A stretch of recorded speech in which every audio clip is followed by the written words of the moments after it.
প্রিয় ভাইরা, সূরাতুল হুজুরাতের 10 নম্বর আয়াতে আল্লাহ তাআলা বলছেন ইন্নামাল মুমিনুনা ইখওয়া। আল্লাহ বলেন বিশ্বাসীরা ভাই ভাই, মুমিনরা ভাই ভাই। এটা ফিল করতে হবে, শুধু মুখে বললে হবে না। আমরা কিন্তু ভাই ভাই, উই আর ব্রাদার্স ইন ইসলাম। ইন্নামাল মুমিনুনা ইখওয়া, বিশ্বাসীরা ভাই ভাই।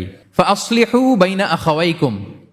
আর এই ভ্রাতৃত্বের মধ্যে যদি কখনো টানাপোড়েন হয়, বোঝাপড়ায় সমস্যা হয়, বিরোধ হয়, তাহলে মিলমিশ করে দিও, তোমরা সেটা আপোষে মীমাংসা করে দিও।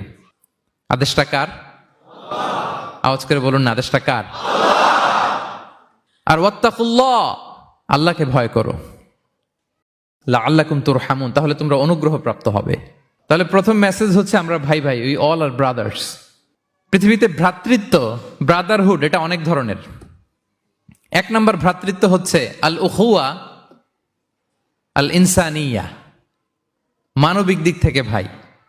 যারাই মানুষ তারাই